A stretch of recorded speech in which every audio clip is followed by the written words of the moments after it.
Good evening.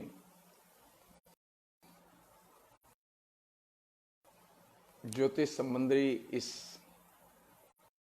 आप लोग, मैं नहीं जानता कि मैं ज्योतिष के साथ में न्याय करूंगा, क्योंकि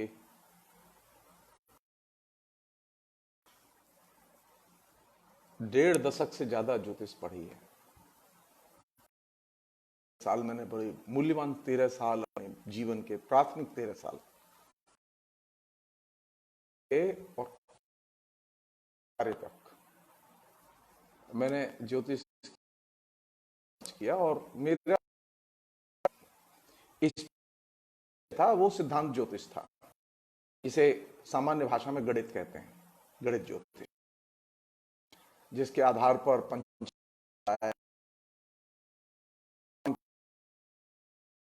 ये जिसके जरिए जो मध्यकाल की जो गणित प्रणाली थी, प्राचीन काल की जो गणित प्रणाली थी, उन विभिन्न किस्म की गणित की प्रणालियों का अध्ययन होता है।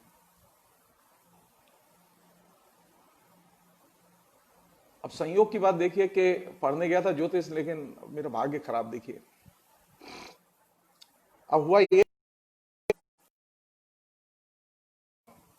उत्तर मध्यमा प्रथम वर्ष यानी क्लास 11 में मैं एक साथ 3 विषयों में फेल हो गया। मेरे लिए बहुत बड़ा झटका था। 8 साल में पढ़ने वाला कोई विद्यार्थी फेल नहीं होता, और मैं 5,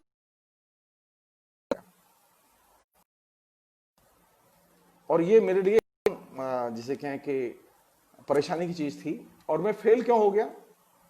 मैं फेल इसलिए हो गया कि ये तय किया अपनी सुविधा के लिए कि जो परीक्षाएं देते हैं तो किताबों में जैसा है वैसा देते हैं। परीक्षा दे आते हैं तो सबकी कॉपियां, तो मैंने अपनी तरफ से ये निर्णय, उत्तर मध्यमा प्रथम वर्ष में क्लास 11 में संस्कृत,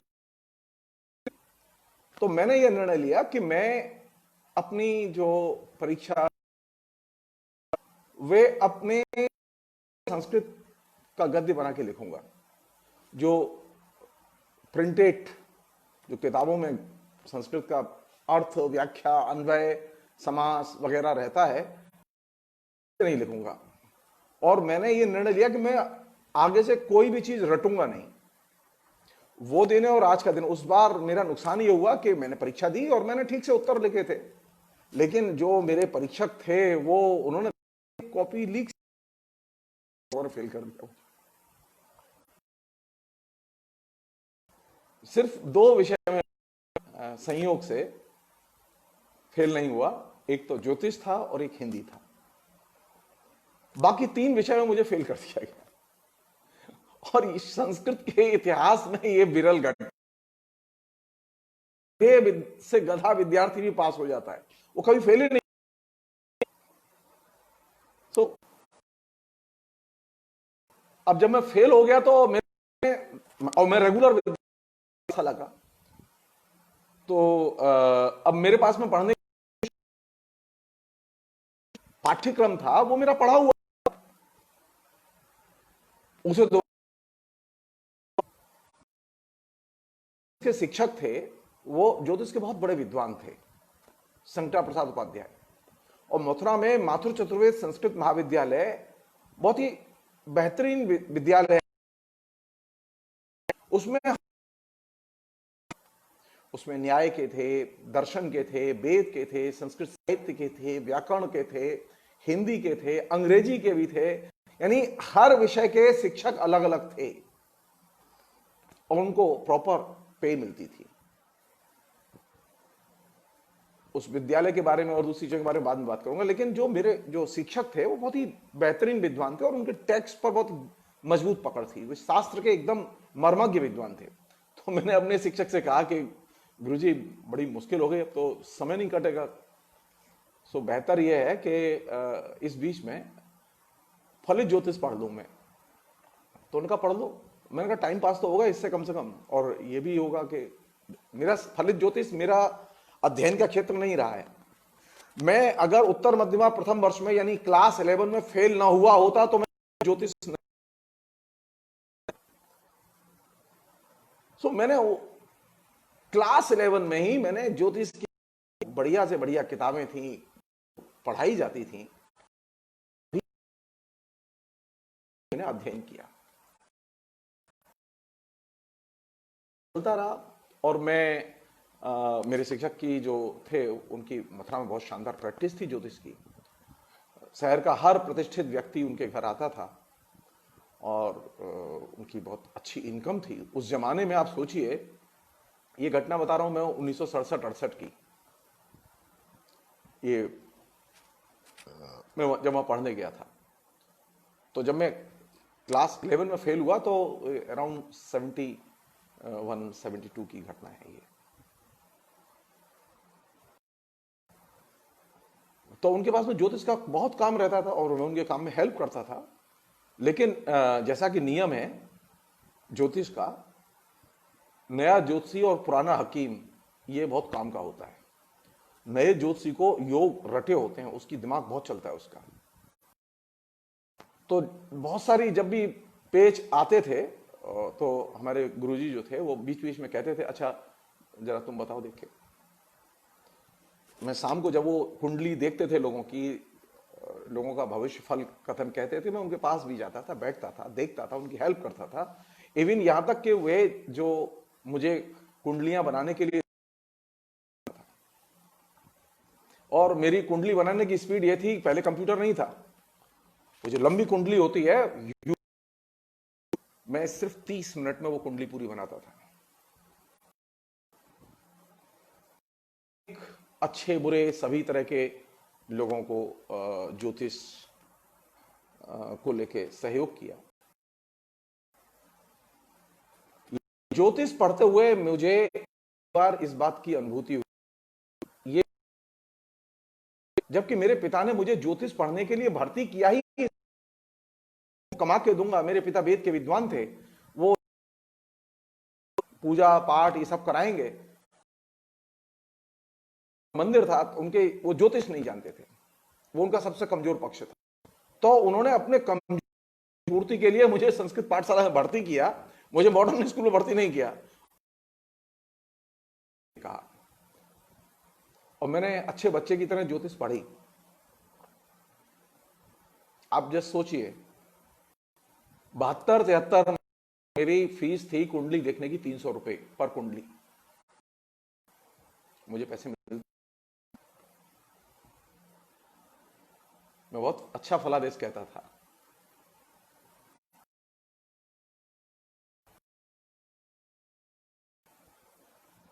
लेकिन जीवन के यथार्थ अनुभव और शास्त्र के ज्ञान ने एक महत्वपूर्ण शिक्षा दी कि ज्योतिष मेरी आजीविका नहीं हो सकती। यथार्थ के अनुभव ने, मैंने गणित जरूर पढ़ी है बचपन, विज्ञान के आधुनिक बात पढ़ी, लेकिन ज्योतिष का काम करते करते ज्योतिष में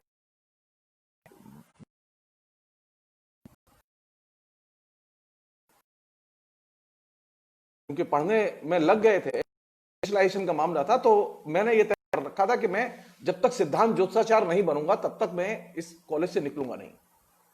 और मैंने इस बीच में उसकी रेगुलर पढ़ाई की, रेगुलर परीक्षाओं में पास हुआ।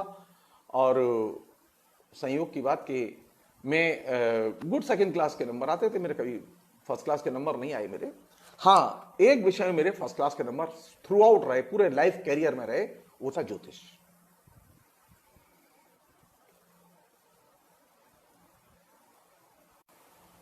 ये पृष्ठभूमि बताने के पीछे बस सिर्फ ये मकसद है कि मैं जब ज्योतिष पर बात कर रहा हूं तो मैं खाली पंचांग देखने वाला ज्योतिषी नहीं हूं। मैंने ज्योतिष के सभी प्रमुख आचार्यों को गुरुमुख फर्श पर बैठकर पढ़ा है, परीक्षाएं दी।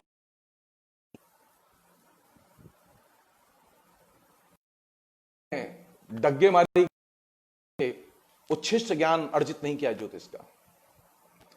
ज्योतिष मेरा बहुत प्रिय क्षेत्र है, मैं उसमें बहुत, ज्योतिष से मेरा सबसे पहले वो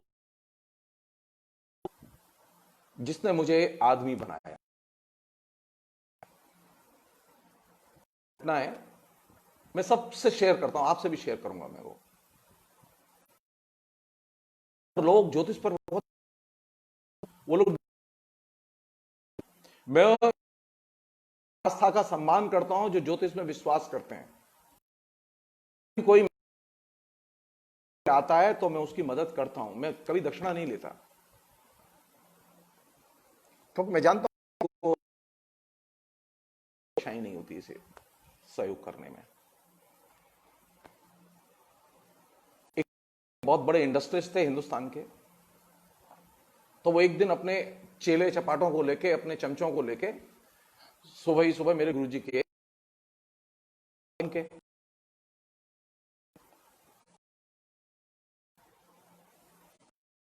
तो उन्होंने मेरे गुरुजी से पूछा कि मेरे 9 ग्रह में से 7 ग्रह नीच के हैं,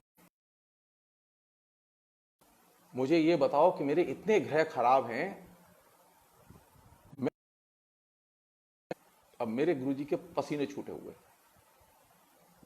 उनकी समझ में ही नहीं आया कि जिसके इतने ग्रह खराब हों वो आदमी अरबपति कैसे, जबकि ज्योतिष के तो ग्रंथों में लिखा हुआ है एक ग्रह खराब होता है जीवन,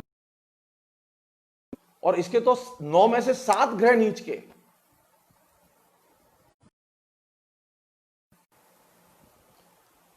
मैं उन इंडस्ट्रियलिस्ट का नाम नहीं लेना चाहता, बड़ा इंडस्ट्रियलिस्ट था, क्योंकि वो सिर्फ ये पता करने के लिए वो अरबपति क्यों है इतने ग्रह खराब के बावजूद, वो हमेशा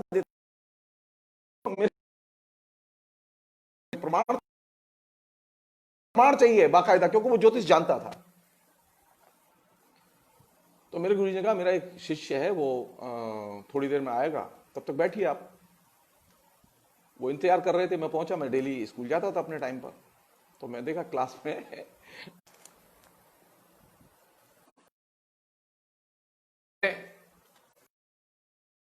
मैं जब क्लास में गया तो देखा कि वहां लोग बैठे हुए हैं, सेठ जी बैठे हुए, उनके साथ 5-7 उनके असिस्टेंट बैठे हुए हैं, और गुरुजी ने कहा अच्छे टाइम पर आ गए तुम, बैठो जल्दी से।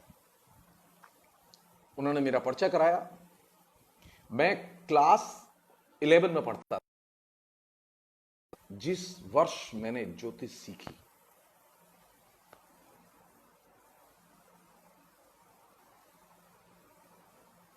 तो मेरे गुरुजी ने कहा कि बहुत जटिल समस्या है,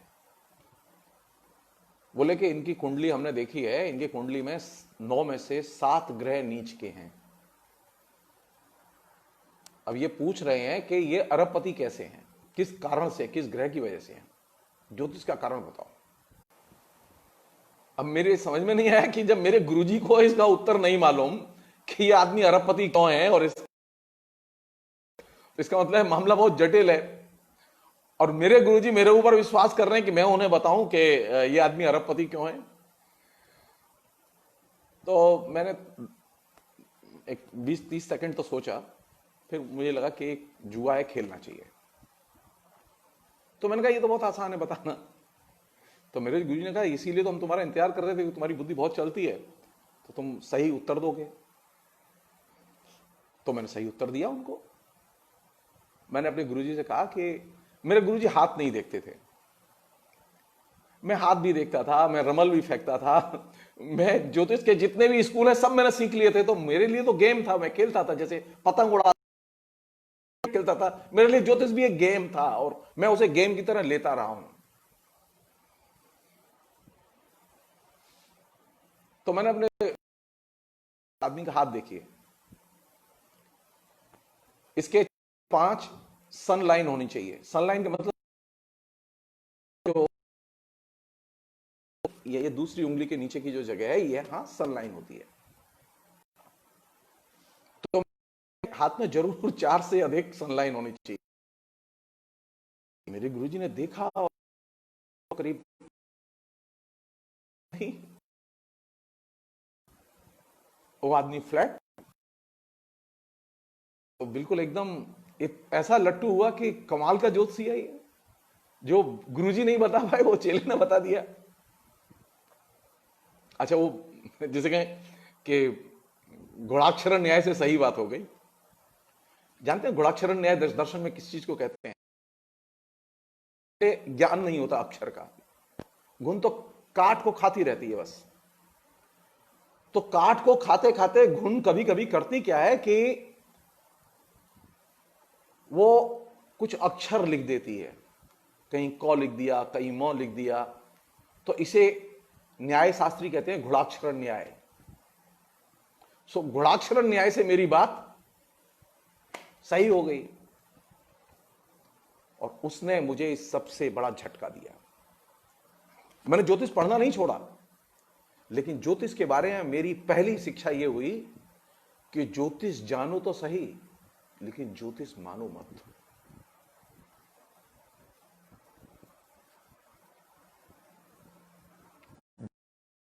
ज्योतिष मानना दो अलग अलग चीजें हैं। हमें ज्योतिष को भी चाहिए, लेकिन हमें ज्योतिष को मानना नहीं चाहिए। लेकिन हम क्या करें? जो लोग ज्योतिष को, क्या उन्हें आहत न दें? नहीं, मैं इसके एकदम पक्ष में नहीं।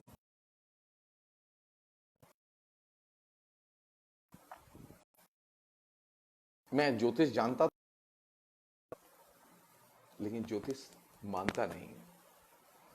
और ये जो मेरी शिक्षा थी, इसने मेरी जिंदगी का पूरा परिदृश्य और नजरिया बदल दिया।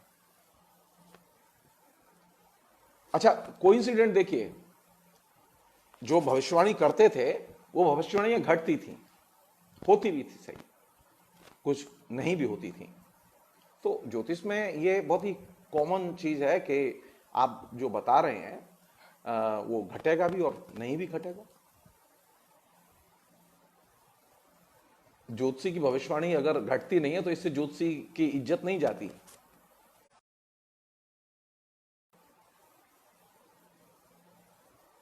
दूसरी चीज, ज्योतिष शास्त्र तो है लेकिन विज्ञान नहीं है। जो लोग कहते हैं कि ज्योतिष विज्ञान है, मैं उनसे विनम्रता पूर्वक कहना चाहता हूं कि ज्योतिष विज्ञान नहीं है। ज्योतिष शास्त्र तो है, वहां एक ढांचा है, एक सिस्टम है, वहां एक सोचने का और चीजों को देखने का, व्यक्ति को। ज्योतिष शास्त्र तो है लेकिन विज्ञान नहीं है। वहां चीजों को देखने का जो एक ढांचा है, जो कि कई हजार साल में, करीब 1,500 साल में वो चीज 2,500 साल में विकसित हुई है। ये एक ढांचा तो है, वहां परंपरा है, अनुभव के आधार पर ज्योतिष लगातार समृद्ध होती रही है। हर ज्योतिषी के अपने अपने अनुभव बहुत अच्छे हैं। हर ज्योतिषी के पास में कुछ न कुछ नया बताने के लिए भी होता है। उसके पास में नए योग भी बनते हैं जिन्हें वो अपने एक्सपीरियंस, जो पहले की जो एजुकेशन है उसके लिहाज से। इसलिए जो चीज समझने की है वो ये कि ज्योतिष जानो तो सही, मानो मत। ज्योतिष विज्ञान नहीं है, बल्कि अगर मुझसे कहने को कहा जाए तो मैं ये कहूंगा कि ज्योतिष ट्रेडिशनल किस्म का एक मनोविज्ञान है, एक परंपरागत मनोविज्ञान है जो कि साइकोलॉजिकल ट्रीटमेंट में व्यक्ति की मदद करता है। यह ज्योतिषी के ऊपर है कि वो कितना अच्छा रीड कर पाता है।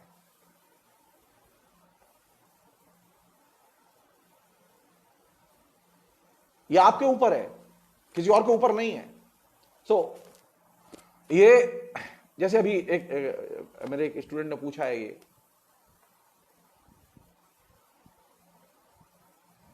अरे शादी क्यों होती है, इसका कोई ग्रह से संबंध नहीं है, लेकिन बना दिया है। तलाक क्यों होता है, इसका भी ग्रह से संबंध नहीं है, शादी होने के कारण कुंडली के बाहर है समाज में, उसी तरह तलाक होने के कारण भी कुंडली के बाहर है समाज में। एक अच्छा चतुर ज्योतिषी वो खाली उनको ग्रहों के साथ में लॉजिकली ऐड कर देता है। कैसे ऐड उसे डीलिंग करता है, मैं उसका एक और अनुभव बताऊं। जब मैं पढ़ रहा था तो उस समय, अभी भी है ये समस्या, और ये बतानी क्यों जरूरी है, क्योंकि बहुत सारे ट्रेडिशनल किस्म के लोग हैं जो एस्ट्रोलॉजी में अभी भी विश्वास करते हैं। हमारे समाज में एक बहुत बड़ा हिस्सा है समाज का जो विश्वास करता है। हमारे गुरुजी के यहां जितनी कुंडलियां आती थी शादी के लिए मिलने के लिए, उनके ग्रह मिला के, उनकी कुंडली मिला के शादी करने के लिए, तो उसमें पता चलता था कि ज्यादातर लड़कियां मंगली होती थी, और मंगली लड़कियों की शादी बड़ी मुश्किल से होती थी। मेरी एक रीडिंग रही है, ये वैज्ञानिक रीडिंग नहीं है, ये मेरी ज्योतिष की रीडिंग है, ज्योतिष के आधार पर, और जो मैंने लड़कियां जैसी देखी हैं उसके आधार पर। जो मंगली लड़कियां होती हैं वो जनरली ज्यादा स्मार्ट होती हैं, लेकिन मुसीबत यह है कि जो मंगली लड़की है उसकी शादी में सबसे ज्यादा बाधा आती है, क्योंकि फलादेश फिक्स है कि जो लड़का मंगली है अगर है ज्यादा ग्रह से, यानी लड़के लड़की के दोनों के मंगली ग्रह देखे जाते हैं मिला के, तो अगर लड़का ज्यादा ग्रह से मंगली है तो वो लड़की को खा जाएगा, और लड़की ज्यादा मंगली ग्रह से मंगली है तो वो लड़के को खा जाएगी। और इस चक्कर में मतलब मंगली का जो ही पता चलता है उसके बाद में शादी रुक जाती है। सारे चीजें ठीक रहती हैं लेकिन वो शादी अटक जाती है, नहीं शादी, मंगली लड़की शादी नहीं करेंगे। अब जब मैं ये 12 पास कर चुका था, शास्त्री प्रथम वर्ष में आ गया था, तब ये समस्या बहुत तेज थी मेरे सामने। और मेरे दिमाग में शुरू से एक प्रवृत्ति रही है, फॉर्म की प्रवृत्ति रही है, जहां भी जिस रूप में जहां पे भी काम कर रहे हैं वहां क्या सुधार किए जा सकते हैं, क्या बदला जा सकता है। वो उसी के चक्कर में मैं मार्क्सवाद तक चला गया। तो मैंने अपने गुरुजी से कहा कि ऐसा नहीं हो सकता है कि मंगली लड़कियों के और मंगली लड़कों की शादी करा दी जाए और इसमें कुछ ना हो, व्यवधान ना हो। तो मेरे गुरुजी ने कहा कि हो कैसे सकता है, कि इसका कोई प्रमाण तो होना चाहिए, पता तो चले। कोई प्रमाण नहीं है, लोग प्रमाण मांगते हैं, कैसे होगा ये सब, खोजो तुम प्रमाण, तुम भी खोजो, हम भी खोजते हैं, कुछ करो। तो हमने कहा ठीक है, तो खोजबीन शुरू हुई। और मैं, चूंकि मुझे आदत थी किताब पढ़ने की, तो मैं ज्योतिष की ही किताबें पढ़ता था पहले, ज्यादा तो और कुछ पढ़ता नहीं था। तो उस खोजबीन में मुझे एक जगह एक प्रमाण मिल गया। प्रमाण यह था कि जब लड़की के पीरियड शुरू हो जाएं तो उसका मंगली दोष नहीं होता, और जब लड़के का यज्ञोपवीत हो जाए तो उसका मंगली दोष नहीं होता।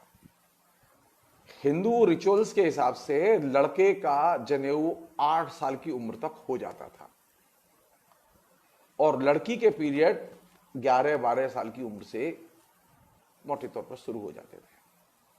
तो अब हमारे तर्क, अब मेरे गुरुजी जब भी मौका लगे, जब भी कोई ऐसी घटना आए, अपने लेटर हेड पर बाकायदा लिखें, नहीं कर सकते, कोई नुकसान नहीं। आपको जान के आश्चर्य होगा, जिन लड़कियों की कुंडलियां लोगों ने रिजेक्ट कर दी मंगली होने की वजह से, उन कुंडलियों को मिलाया गया और हम लोगों ने जबरदस्ती शादी कराई कि कोई मंगली दोष नहीं हो, और वो शादी सक्सेसफुल रही।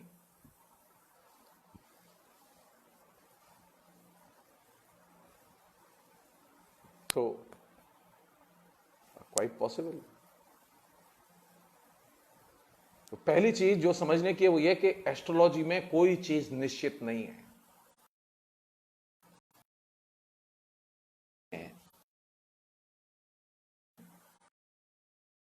एस्ट्रोलॉजी का कोई भी किसी भी ग्रह का फलादेश शाश्वत नहीं है। सारे फलादेश अनिश्चित हैं, और अनिश्चित हम में से ज्यादातर लोगों के दिमाग में ये चीज तय है, वहां हर चीज तय नहीं है। इसलिए एस्ट्रोलॉजी पर बात करते समय ये जहन में रहनी चाहिए। मैं नहीं जानता कि जो ज्योतिष में कितने लोग ऐसे हैं जो प्रॉपर एस्ट्रोलॉजी पढ़ के आए हैं?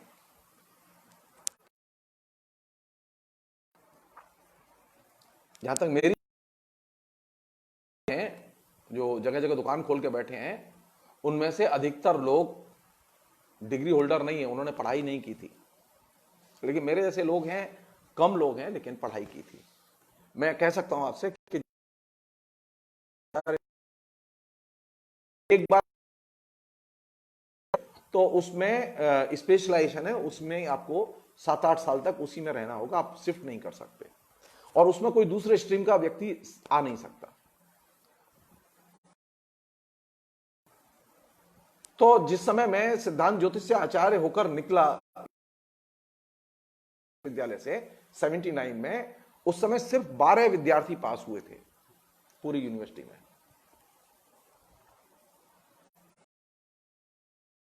पढ़ा हूं मातृ चतुर्वेद संस्कृत महाविद्यालय, वो संपूर्णानंद संस्कृत विश्वविद्यालय का सबसे बेहतरीन कॉलेज और ज्योतिष विभाग टॉप कॉलेज।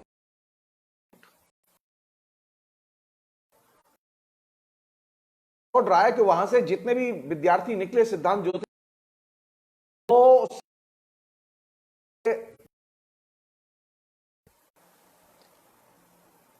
अब इस पूरे प्रसंग में इस चीज को यहीं छोड़ रहे हैं, और मैं एक बहुत ही विनम्र अनुरोध करना चाहता हूं और रखना चाहता हूं। तो है वह किस किस्म का मनोविज्ञान है, और वो हीलिंग का काम करता है, तौर पर लोगों की मदद करता है, उसका शास्त्र तो है। उसका एक छोटा से आप उस अवैज्ञानिकता के बीच का फर्क समझ सकें। शुक्राचार्य कहते थे जो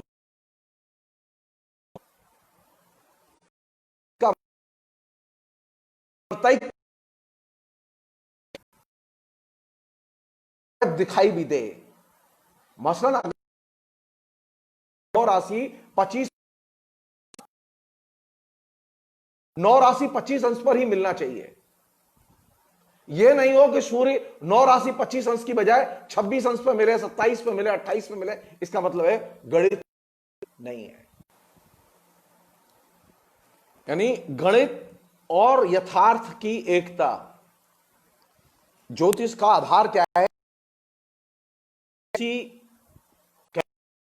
पर उस ग्रह उसी जगह मिलना चाहिए। अगर ये ज्योतिष विज्ञान है, और ज्योतिष विज्ञान भी पंचांग अभी प्रचलन में है, वो नक्षत्र वेद बड़ा डिस्टरबेंस है, और ये आखिरी चीज फिलहाल के संदर्भ में,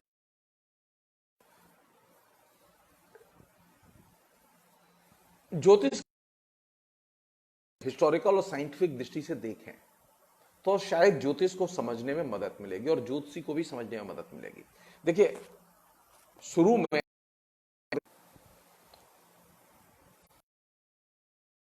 पर बातचीत करते समय देखना चाहिए, हिस्टोरिकली देखे बिना ज्योतिष समझ में नहीं आएगी। एज ए डिसिप्लिन ज्योतिष का कर्मकांड से कोई संबंध नहीं है, ज्योतिष का अंधविश्वासों से भी कोई संबंध नहीं है, ज्योतिष का भाग्यवाद से संबंध है, ज्योतिष का पुनर्जन्म से संबंध है, ज्योतिष का भूत प्रेत पिशाच विद्या से भी कोई संबंध नहीं है। और जब मैं कह रहा हूं संबंध नहीं है, तो इसका मतलब संबंध नहीं है, क्योंकि ज्योतिष की, फलित ज्योतिष की जिन लोगों ने मान्य जो आचार्य रहे हैं, जो किताबें लिखी हैं, कहीं पर भी वहां कर्मकांड का, पौरोहित्य का, ये तमाम चीजों का जिक्र नहीं है।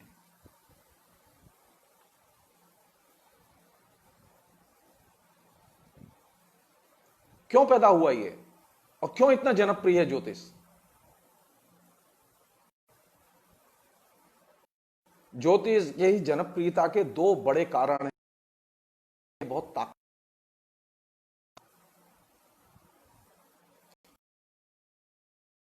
मैं अपने दोस्तों को भी नहीं कि ज्योतिष विज्ञान नहीं है, तो वो कहते हैं पढ़े क्यों?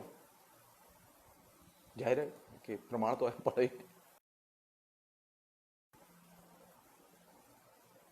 ज्योतिष के कुछ पैदा होने के हिस्टोरिकल कारण थे कि जिसकी वजह से ज्योतिष जन्म लिया। हम कभी उन ऐतिहासिक कारणों को जानना नहीं चाहते।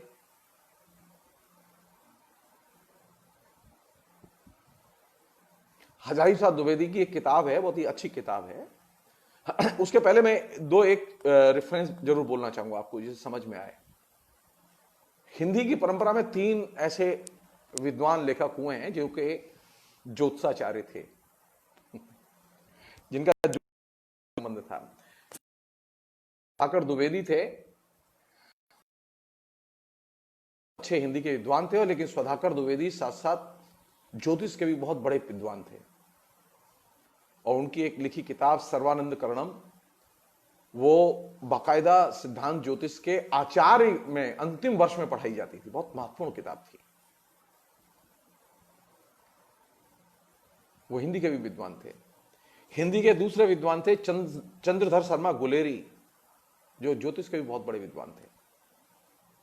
और हिंदी के 3 बहुत बड़े विद्वान थे,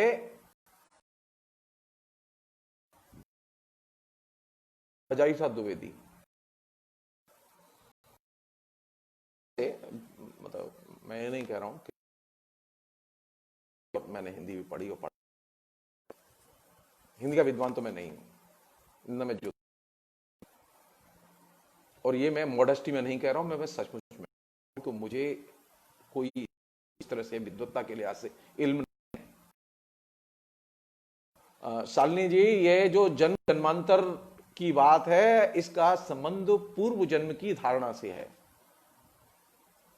अगर पूर्व जन्म की धारणा हटा दी जाए तो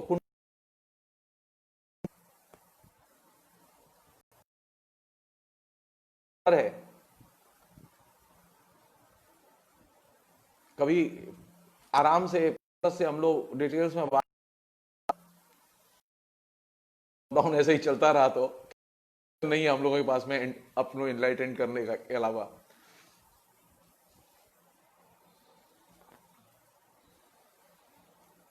दूसरी तरफ ज्योतिष पर मार्क्सवादियों ने विचार नहीं किया कभी, सिर्फ एक मार्क्सवादी ने विचार किया। संयोग की बात है कि उसका बहुत बड़ा नाम था और वो फ्रैंकफर्ट स्कूल के संस्कृति अध्ययन केंद्र का बहुत बड़ा विद्वान था। उसका नाम था एडोर्नो, जो सोशलॉजिस्ट भी था बहुत। तो जब वो हिटलर के हमलों के समय जब वो जर्मनी छोड़कर भागे और अमेरिका में रहने लगे, तो उन्होंने जो दैनिक अखबार होते हैं, उन दैनिक अखबारों में जो भविष्य फल छपता है, उस भविष्य फल को पढ़ने के बाद उनके दिमाग में चीजें कुछ जगी, तो उन्होंने एक बहुत महत्वपूर्ण किताब लिखी। वो एकमात्र पुस्तक है किसी मार्क्सवादी की ज्योतिष के बारे में लिखी गई पुस्तक।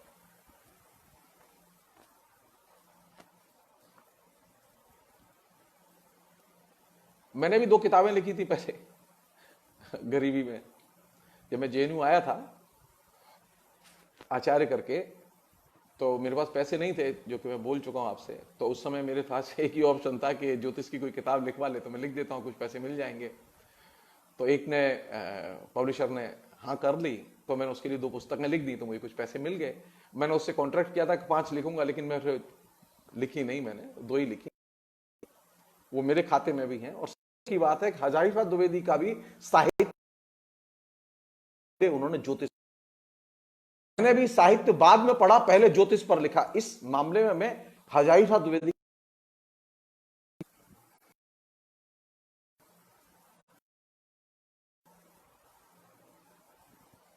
इस मामले में मैं एडोर्नो का पक्का शिष्य हूं कि मार्क्सवाद पढ़ने के बाद में लिखा और मार्क्सवादी दृष्टिकोण से लिखा। मेरे वो ब्लॉग में आप लोग पढ़ सकते हैं। मैं जो चीज आपसे शेयर करना चाहता हूं वो ये कि ज्योतिष एक शास्त्र तो है, विज्ञान नहीं है। एक अच्छा ज्योतिषी आपको मनोवैज्ञानिक मदद तो कर सकता है,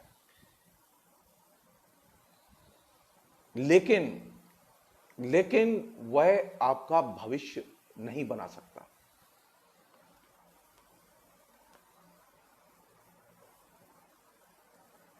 क्या करें?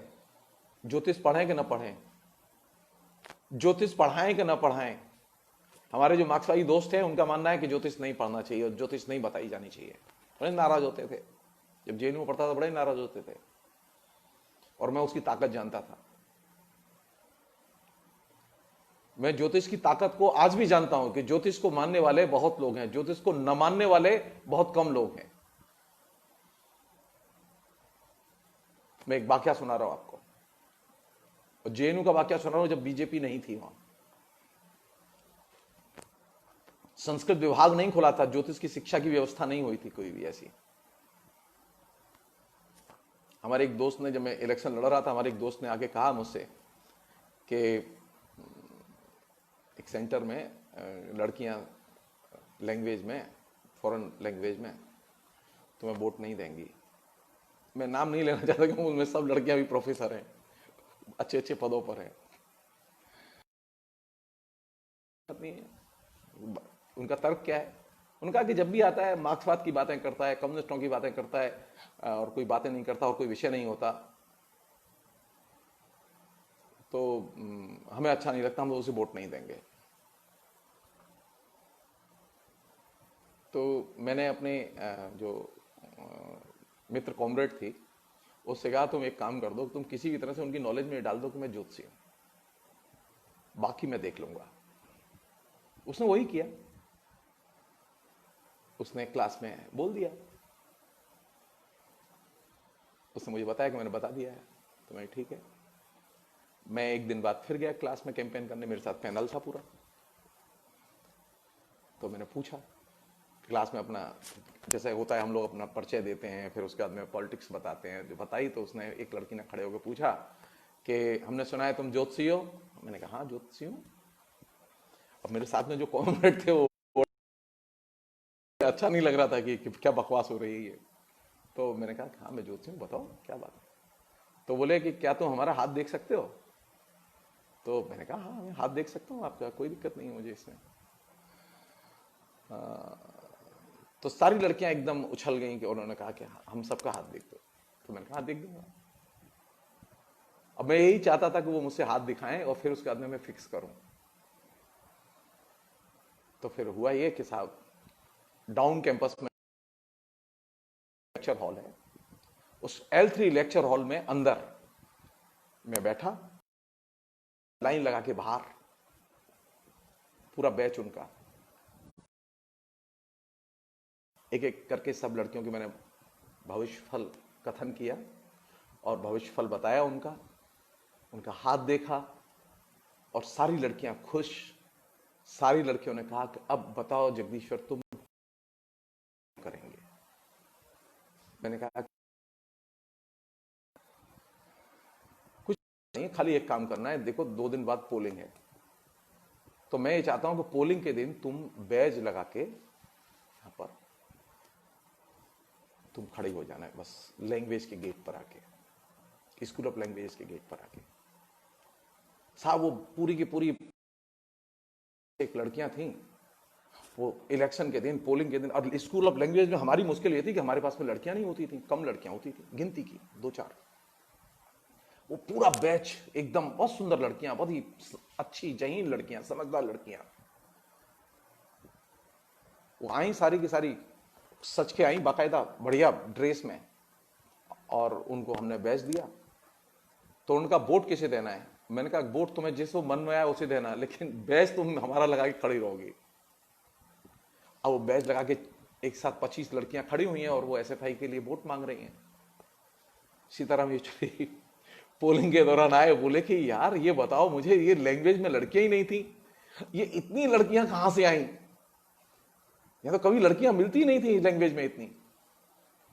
तो मैंने उससे कहा कि सीता ये लड़कियां मार्क्सवाद से नहीं ज्योतिष से आई हैं।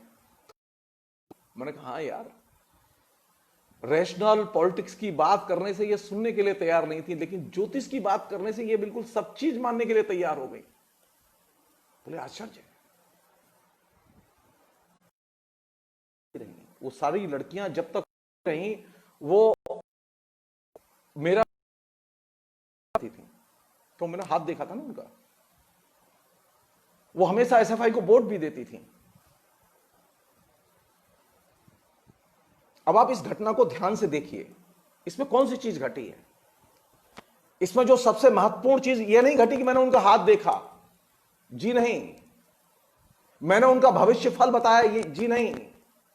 इसमें सबसे महत्वपूर्ण चीज थी उन्होंने अपना हवाले कर दिया।